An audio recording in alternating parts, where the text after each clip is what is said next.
Bismillahirrahmanirrahim. Assalamualaikum warahmatullahi wabarakatuh. Shalom, Om Swastiastu, Namo Buddhaya, Salam Kebajikan, Salam Presisi.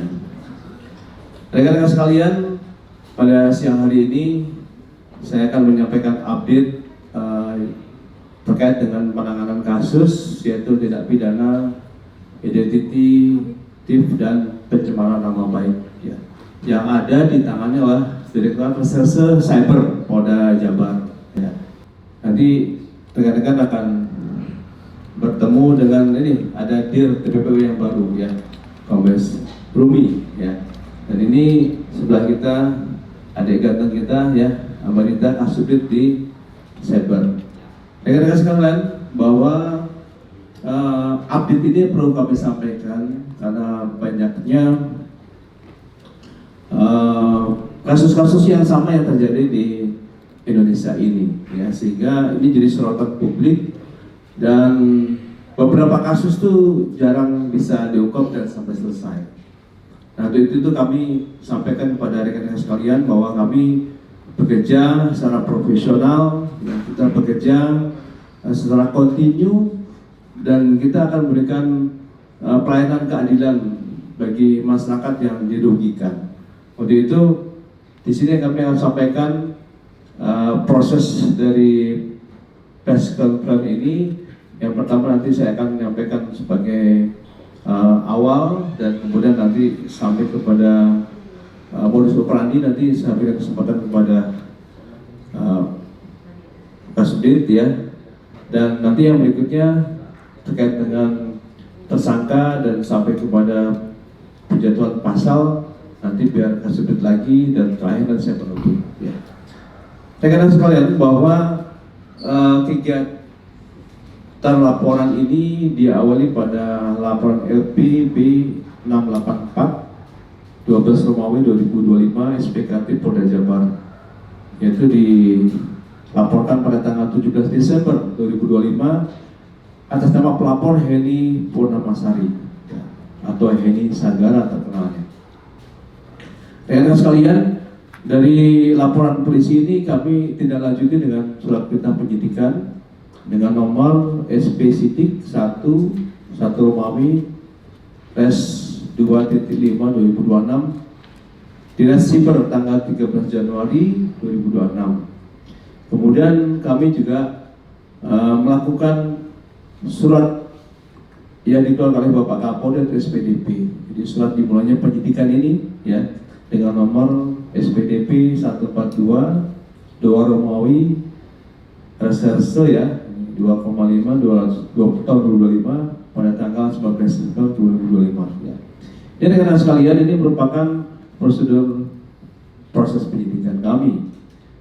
Kemudian setelah kami melakukan rangkaian penyidikan ya, rangkaian penyelidikan, dan akhirnya kami berani menetapkan surat ketetapan tersangka dengan nomor STTAP 1 nomor 1 ya 1 Romawi 2026 Desember pada tanggal 13 Januari 2026 dengan tersangka atas nama Ferry Marjani atau kita kenal dengan singkatannya adalah FM alias Ferry bin Apud Afidin Almarhum.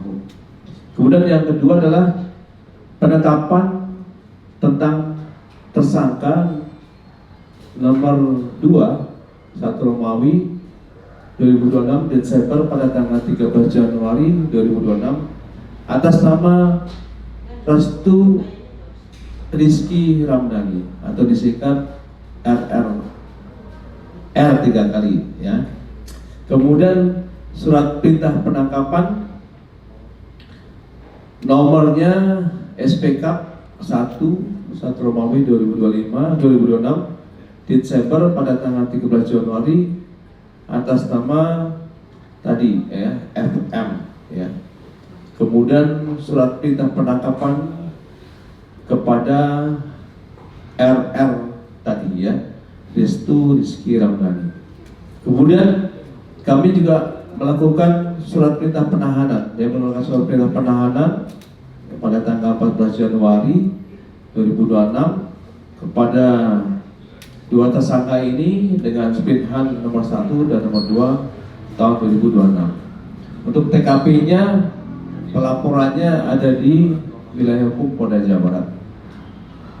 Rekan-rekan sekalian, ini sebagai pengantar kami proses bagaimana jalannya penyidikan, dan selanjutnya kami berikan kesempatan kepada Kasubdit Pak Amarita untuk menyampaikan modus operandi secara lengkap, ya, sampai nanti setelah itu baru uraian singkat oleh saya lagi. Terima kasih. Kami persilakan. Yes. Terima kasih Komandan. Baik rekan-rekan, pada kesempatan ini saya ingin menyampaikan modus operandi daripada para pelaku ini, diantaranya itu bahwa tersangka FM yang memerintahkan tersangka RR untuk mencari dan mengumpulkan foto dan video tentang pelapor HP untuk dijadikan bahan dalam membuat konten meme atau video pendek yang bermuatan manipulatif. Konten yang sudah selesai dibuat oleh tersangka RR terlebih dahulu meminta koreksi kepada tersangka FM. Setelah mendapat persetujuan dari tersangka FM, maka tersangka RR memposting konten meme ataupun video pendek tersebut pada media sosial Instagram atas nama Rada Selebriti yang dikelola oleh tersangka RR. Tersangka FM memberikan narasi atau isu yang akan diangkat dalam konten tersebut kepada tersangka RR. Untuk foto dan video pelapor HP diambil oleh tersangka RR dari akun Instagram milik korban ataupun milik akun TikToknya. Untuk audio atau background menggunakan tersangka RR menggunakan suara AI, yaitu didapatkan dari situs Free AI Voice Generator, dan membuat narasi atau kalimat pada situs tersebut. Pada situs tersebut mendapatkan opsi text to speech untuk merubah teks yang diupload menjadi bentuk suara dan bisa disertai dengan tulisan. Selanjutnya tersangka RR menambahkan kalimat untuk konten tersebut. Untuk konten video yang telah dibuat dan diposting, tersangka RR menggunakan akun Radar Selebriti yang berdampak kepada citra atau nama baik si pelapor. Untuk bahwa dalam pengerjaan pembuatan konten meme atau video pendek, tersangka RR menggunakan perangkat berupa laptop seperti yang kita lihat rekan-rekan, ada 2 laptop maupun handphone yang juga kita tampilkan. Untuk konten sendiri dia ada membuat 12 konten yang sudah terupload. Untuk tersangka RR sendiri merupakan karyawan dari tersangka FM dan mendapat upah sekitar dari 5 juta sampai dengan 6 juta setiap bulannya. Untuk yang bersangkutan sendiri, saudara RR sudah bekerja sejak tahun 2023. Demikian, Bang. Terima kasih. Rekan-rekan sekalian, jadi di sini yang bersangkutan telah membuat 12 postingan konten video pendek, ya.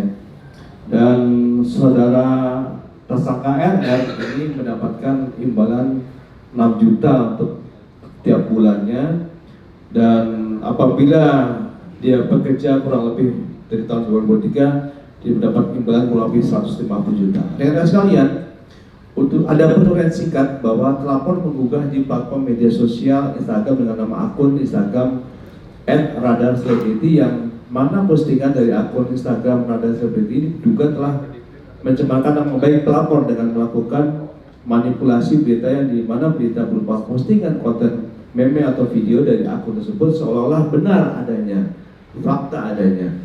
Atas dasar perbuatan yang telah dilakukan oleh akun Instagram @radarselebriti, pelapor merasa dirugikan dan merasa akun-akun seperti ini harus dilaporkan karena sudah membuat berita atau kabar narasi pada media sosial yang tidak benar adanya.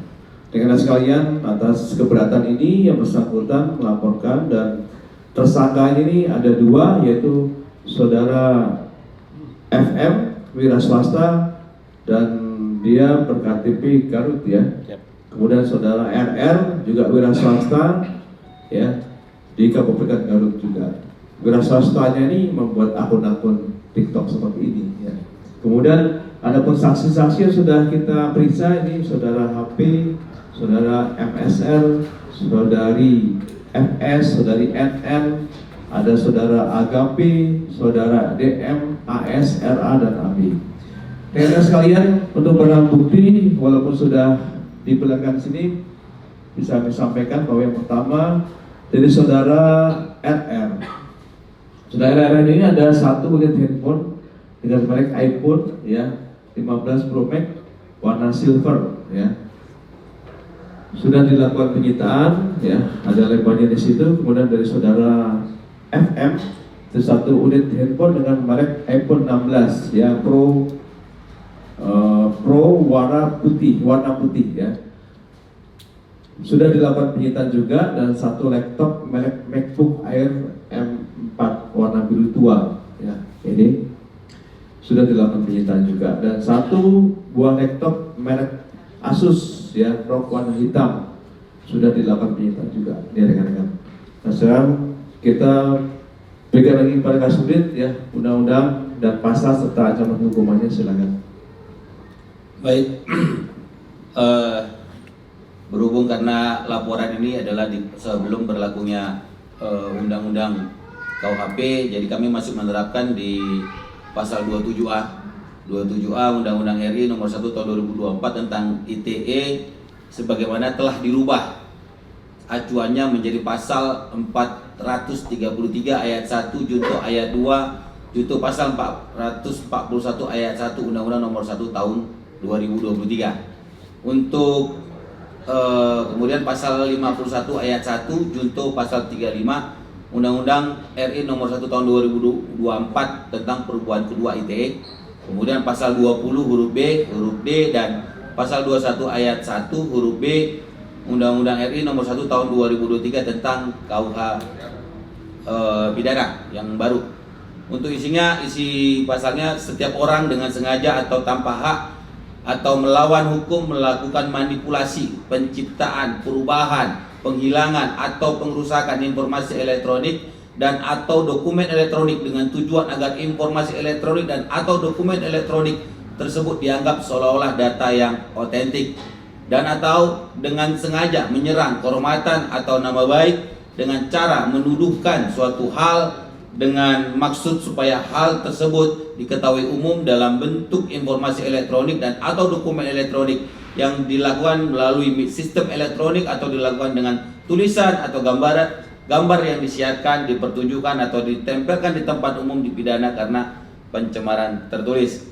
Untuk ancaman hukumannya maksimalnya 12 tahun karena di paling berat di pasal 51 ayat 1 junto pasal 35 Undang-Undang RI nomor 1 tahun 2024. Demikian kemudian.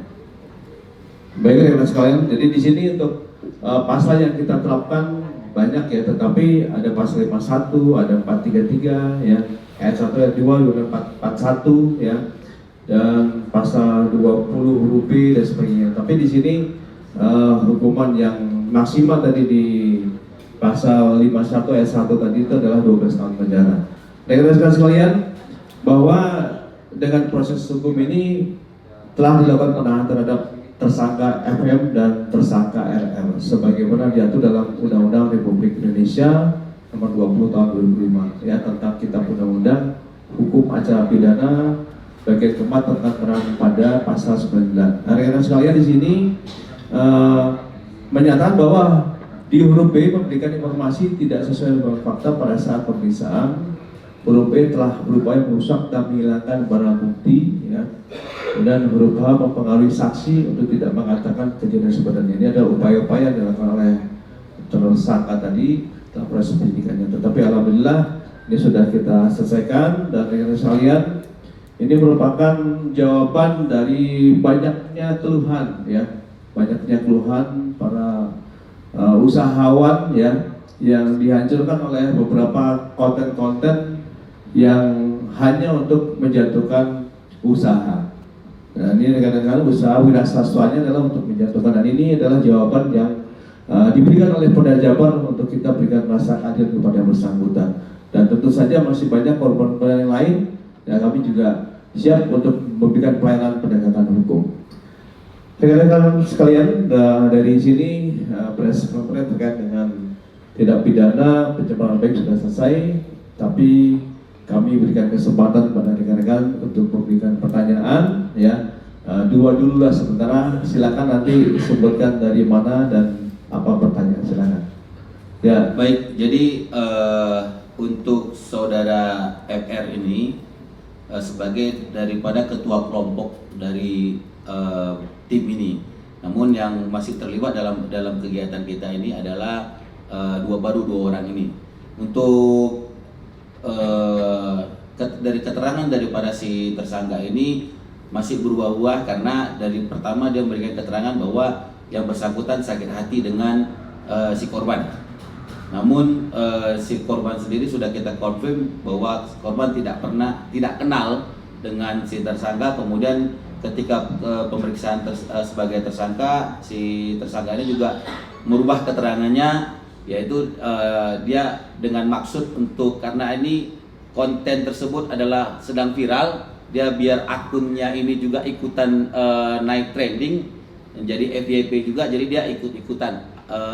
Jadi itu, namun itu masih dalam proses pendalaman kita karena keterangan dia itu yang masih terus berubah-ubah. Demikian. Demikian ya, silakan ada satu lagi, berikan kesempatan. Cukup ya? Terima kasih kalau cukup ya, sudah jelas penyampaian kita ya. Terima kasih atas perhatian kehadirannya dan rekan-rekan sekalian. Kami hadir untuk menciptakan pelayanan penegakan hukum untuk memberikan rasa keadilan kepada masyarakat. Akhirul kalam, wabillahi taufiq wal hidayah. Wassalamualaikum warahmatullahi wabarakatuh.